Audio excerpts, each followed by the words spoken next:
श्री कृष्ण कहते हैं कि आत्मविश्वास को बढ़ाने का सर्वश्रेष्ठ तरीका जानने से पहले आपको यह चिंतन करना होगा कि आपका आत्मविश्वास दुर्बल होता क्यों है। यदि आपने कारण को खोज लिया तो उपाय भी निकल ही आएगा। मैं आपको बताने जा रहा हूं वह अमूल्य तरीका जो दुनिया में सर्वश्रेष्ठ मोटिवेशनल स्पीकर के द्वारा बताया गया है।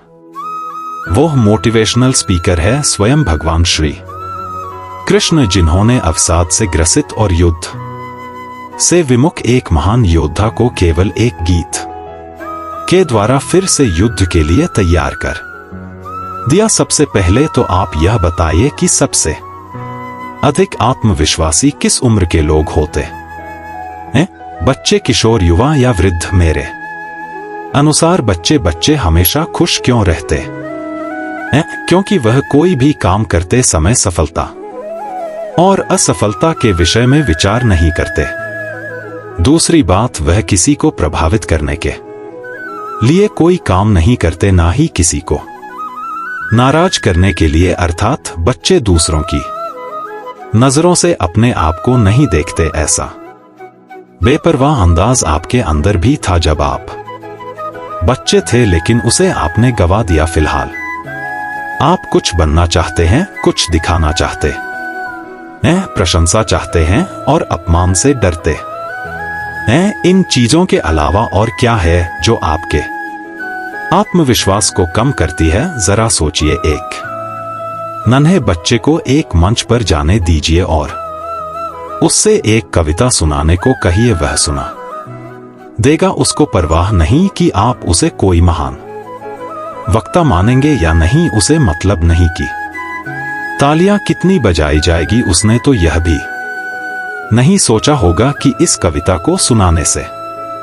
मुझे क्या लाभ, क्या हानि होगी। लेकिन आप कोई भी काम या कोई चीज की शुरुआत करने से डरते हैं। आत्मविश्वास बढ़ाने के लिए खुद पर यकीन करने का मंत्र जाप कीजिए। आपके आसपास जितने नेगेटिव लोग हैं कहते हैं वो काम तुमसे नहीं हो सकता या वो चीज तुम नहीं पा सकते, तो उनसे दूर हो जाइए और दूर ना हो सके तो उनके नेगेटिव एनर्जी को खुद के पॉजिटिव में बदल डालिए। मुझे कोई अगर कह भी दे कि मैं ये काम नहीं कर सकता तो मैं उसे चैलेंज समझकर अपना लेता हूं और करके दिखाता हूं, चाहे इसके लिए कितना भी समय लगे। धैर्य रखना भी एक बहुत ही बड़ा मंत्र है आत्मविश्वास बढ़ाने के लिए। आत्मविश्वास कभी भी पैदा नहीं किया जा सकता। ऐसा कभी नहीं होगा कि आप एक दिन रात खुश सोए और सुबह उठकर आत्मविश्वास आ जाए। चलिए पहले समझते हैं आत्मविश्वास है क्या। आत्मविश्वास का मतलब है खुद पर विश्वास करना। अब स्वयं पर कैसे विश्वास किया जाए, इसको दूसरों के उदाहरण से समझते हैं। मान लीजिए आपका कोई मित्र है जिसको आपने पैसे उधार दिए हैं और 1 महीने के बाद वह आपके पैसे वापस लौटा देता है और अक्सर यह सिलसिला चलता रहता है। आप उसको पैसे दे भी देते हैं क्योंकि आपको उस पर विश्वास है कि वह लौटा देगा। और इसी तरह हमारा दिमाग एक तरह से उधार लेने वाले बैंक की तरह काम करता है। अगर आपने अपने जीवन में कोई भी रिस्क नहीं लिया और आपको कभी कोई काम में सफलता नहीं मिले तो आप में निश्चित रूप से आत्मविश्वास की कमी होगी, क्योंकि आपके दिमाग को इसकी आदत ही नहीं है। वहीं दूसरी तरफ अगर आपने अपने जीवन में कुछ ऐसे काम कर रखे हो जिनमें आपने सफलता पाई है तो आप में आत्मविश्वास होगा। युवाओं में यह समस्या आम है, लेकिन यह कोई बहुत बड़ी समस्या नहीं है जिसका हल संभव नहीं है। इस प्रकार रस्सी के आने जाने से कठोर पत्थर पर भी निशान पड़ जाते हैं, उसी प्रकार बार बार अभ्यास करने पर भी मूर्ख व्यक्ति भी एक दिन कुशलता प्राप्त कर लेता है।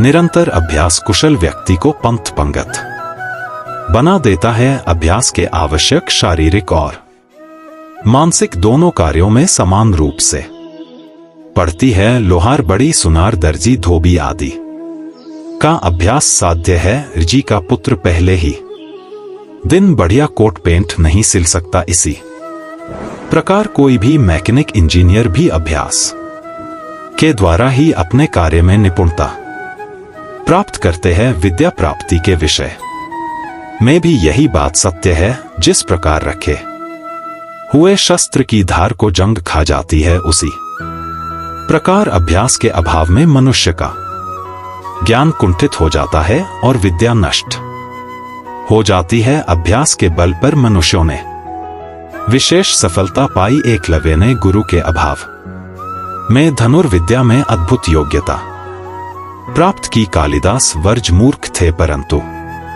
अभ्यास के बल पर संस्कृत के महान कवियों की श्रेणी में विराजमान हुए। वाल्मीकि डाकू से आदि कवि बनने में सफल हुए। यह तो स्पष्ट हो चुका है कि अभ्यास सफलता की कुंजी है, परंतु अभ्यास के कुछ नियम है। अभ्यास निरंतर, नियम पूर्वक और समय सीमा में होना चाहिए। यदि एक पहलवान एक दिन में 1000 दंड निकाले और 10 दिन तक एक भी दंड ना निकाले, तो इससे कोई लाभ नहीं होगा। अभ्यास निरंतरता के साथ साथ धैर्य भी चाहता है। एक आत्मविश्वासी व्यक्ति वही करता है जो उन्हें सही लगता है, भले ही वह अलोकप्रिय हो। वह अपनी गलतियों को स्वीकार करता है और उनसे सीखता है।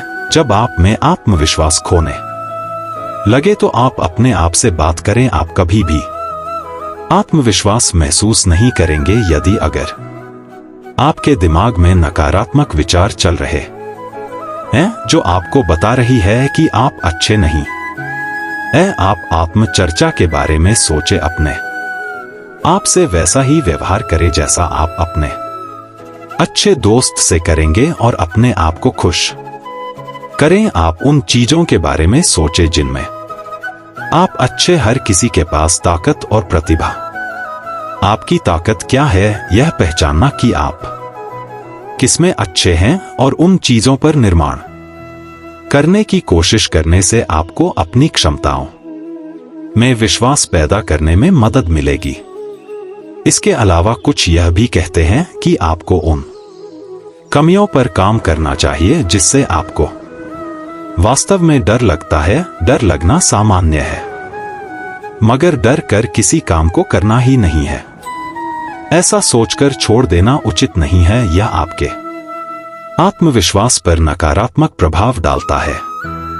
इसलिए ऐसा काम करना चाहिए जो आपको हर दिन डराता हो। किसी और की मदद करना अक्सर हमें अपने बारे में भूलने और हमारे पास जो कुछ भी है उसके लिए आभारी महसूस कराने में सक्षम बनाते हैं। जब आप किसी और के लिए कुछ अलग करने में सक्षम होते हैं तो अपनी खुद की कमजोरियों पर ध्यान केंद्रित करने के बजाय स्वयं को सलाह देने, सहायता करने या सिखाने के लिए स्वयं सेवक बनिए और आप देखेंगे किस प्रक्रिया में आपका आत्मविश्वास अपने आप बढ़ेगा। एक बार की बात एक युवक ने सनातन की पढ़ाई पूरी की। उसमें स्वाभिमान को कूट कर भरा था। उसने विश्वविद्यालय की शिक्षा भी अपने श्रम और मेहनत से पैसे जुटाकर पूरी की, लेकिन अब उसके पास कुछ भी पूंजी शेष नहीं थी। पढ़ाई करने के बाद बाहर नौकरी खोजने गया। कई महीनों तक उसे नौकरी नहीं मिली। वह निराश हो गया। पैसे खत्म हो जाने के कारण उसे 2 दिन से खाना भी नहीं मिल पाया था। किराया ना देने की वजह से उसे अपना कमरा भी छोड़ देना पड़ा। अब वह रात में पार्क की बेंच पर सोने लगा। उसे निराशा ने घेर लिया था और उसे अपना जीवन बेकार लगने लगा। वह नौकरी ढूंढने के लिए जहां भी जाता उसे नौकरी नहीं मिलती। अंत में उसने निराश होकर नौकरी ढूंढना ही छोड़ दिया। उसे लगा कि उसके जीवन में अब प्रकाश की एक किरण भी नहीं बची। अब उसके कपड़े भी फटने लग गए थे। पैसों की कमी, भोग के कारण उसकी दशा बहुत ही बिगड़ती जा रही थी इस वजह से नौकरी में जाने के लिए इंटरव्यू देने का आत्मविश्वास भी उसके पास नहीं बचा था। काफी कोशिशों के बाद उसे एक रद्दी से होटल में बर्तन मांजने की नौकरी मिली। इससे उसे जैसे तैसे खाने को तो मिलने लगा, लेकिन अब भी उसे सोने के लिए पार्क की बेंच पर ही जाकर सोना पड़ता। वह एक रात अपने भविष्य की चिंता में लेटा हुआ था। अचानक उसे आसमान में लाल मोटे मोटे अक्षरों में लिखा हुआ दिखाई दिया, अपने आप पर विश्वास रखो। वह सारी रात सो नहीं सका और व्याकुलता से सुबह होने की प्रतीक्षा करने लगा। सुबह होते ही उसने अपने मन में वह पुनः बात दोहराई, अपने आप पर विश्वास रखो। वह उठा नदी किनारे गया, वहां जाकर अच्छे से मुंह हाथ धोया और दाढ़ी बनाई।